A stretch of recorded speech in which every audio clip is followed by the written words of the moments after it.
Okay, so let's start day 2. And I want to talk about the feeling of dread and powerlessness that you feel when you're in that moment of extreme loss. So it could be a breakup, it could be anything really, and I'm sure that most of you have felt this feeling of like, oh, it's absolute terror. In those initial days, how do you actually deal with that?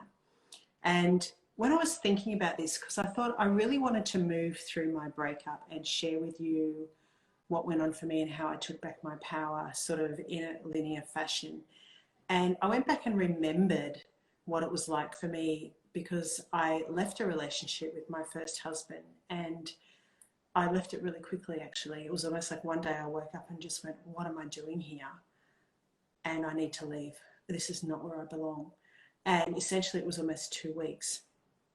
Now, even though I was the one doing the leaving, and even though I'd grieved the relationship, which is often what women do, is they grieve while they're in the relationship, I still had this feeling of like panic and terror and dread, because I was leaving everything I knew. I was leaving a home. I was leaving everything that I'd built for 36 years.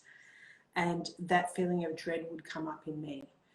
And then in my second relationship, after 13 years, that happened to me. And it was really interesting, because even though I didn't regret leaving my partner, I had an appreciation for how it must have landed on him, the suddenness of my departure. And I couldn't really appreciate that until I went through it myself. But I segue. The second time that it actually landed on me, the feeling of terror and dread was still there, but it was much more extreme. The feeling of powerlessness and not being able to see anything into my future, it was absolutely terrifying. And I'm sure that that's what, if any of you have felt lost, the same thing, that feeling of like just, and it's overwhelming. So how do you actually get through that? And when I was reflecting on this last night and thinking about what would be great to share for people, I want to talk a little bit about emotion, because as it happens, my daughter came home yesterday with an opportunity for me to watch how the emotion that she had was a result of, and this is all emotion is, in its purest form. Emotion is simply a response to a life experience that we're having. We have an experience and we have a feeling response. In its purest form, that's all emotion is. And then what happens is the emotion gets corrupted, because we come in and we start thinking about it and we attach a story to it. Or you could see it as the emotion is a prompt. You know, when it gets really out of control, it's a prompt to get back to just watching the emotion. So if you can start to think about emotion a little bit differently as a response to the life experience you're having.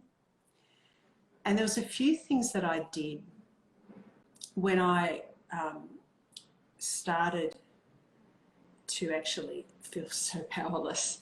I knew that I couldn't keep going like this, because my only option was like just totally get off this planet or try and survive somehow. So we're talking about maybe day 1 or day 2 after my partner disconnected from me. And one of the things that I realized, I started to see this wave of emotion that would come through my body, and it was completely overwhelming and filled me with dread and terror. And then I began to notice how as soon as I attached the story to it, it became so much worse.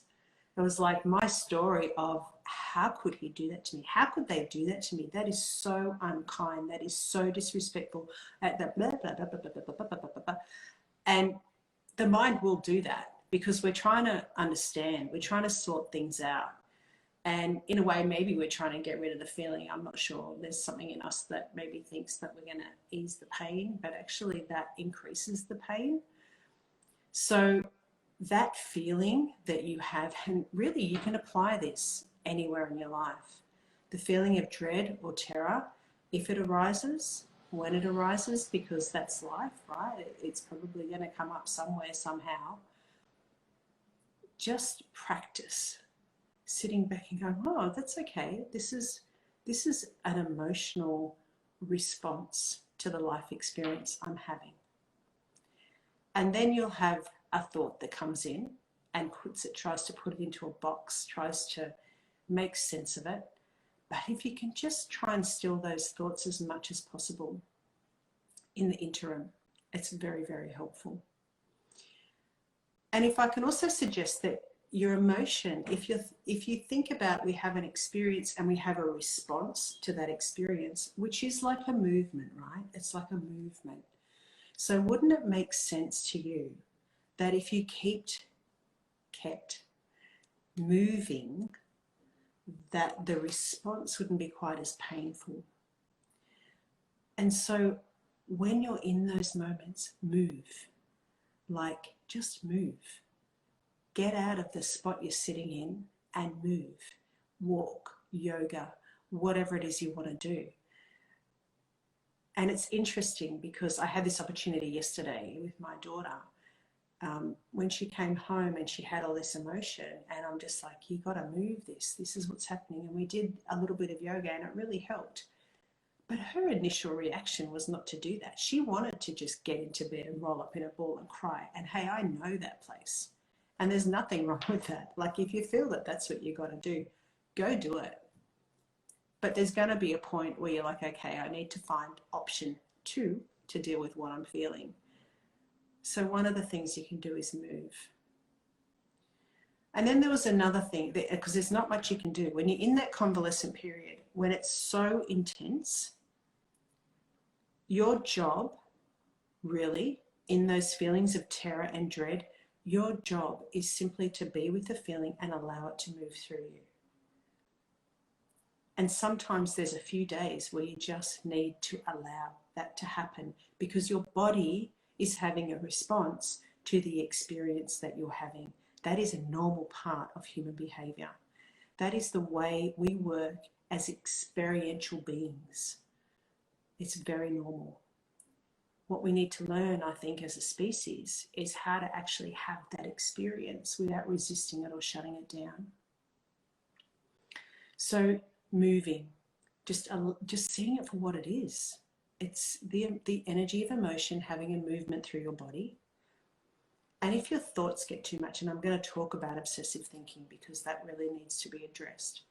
But the other thing that I did was, actually there was a couple of things, but what I want to share this time today, when you're having those thoughts, one of the things that really helped me was getting my mind occupied. And I learnt a song that I just repeated over and over and over again. So if you've got a poem or a song or something inspirational, when your mind is in that place, just learn a song or a phrase and just repeat it over and over and over and over again.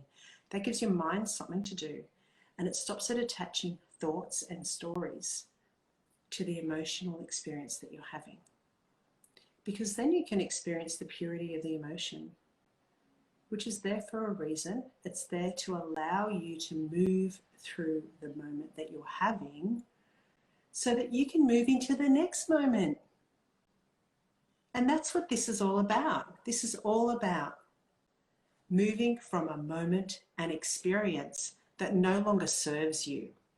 It doesn't serve you, because otherwise you wouldn't be here in this situation, into the next more empowered experience. That's where we want to get to. That's where we can take our power back. That's where we cease feeling so powerless and out of control. Somehow we've got to get from where we are now to there, and the way we get from where we are now to there is by allowing that movement of emotion to work through us. So just see it for what it is. It's just the movement. The emotion is the movement that's going to get us from where we are now to where we want to be, which is a more empowered state. Just standing in the core of who we are and experiencing that. So move with the emotion. This is the bridge. The more you resist it and you tell a story around it, the longer it's going to take you to cross the bridge.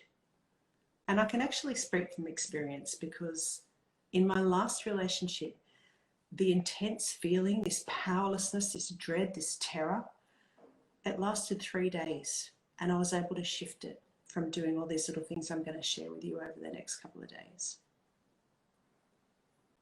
So I'd love to invite you just to see your emotion as a response to your life experience, as the bridge that's going to get you towards where you want to be. It's going to take you to actually being able to stand in your full power. See it for what it is. Switch off the thinking with a song or a phrase. Be in it and know that the more you can just be in that without attaching the story, the quicker you're going to cross the bridge. Because it's, Marcus Aurelius said that. What stands in your way is the way. What's standing in your way right now might be dread, might be loss, might be absolute freaking terror at what you have to do. And leaving a relationship with my first husband and my kids and my home and everything I had, everything that we built together, that feeling of dread and how am I going to do this? But it was that being able to just go, I've just got to go through it. I've just got to go through it. And accepting that. So I'm sending you lots of love today, and I'm hoping you've enjoyed what I've shared. I'd love your feedback. Have a beautiful day.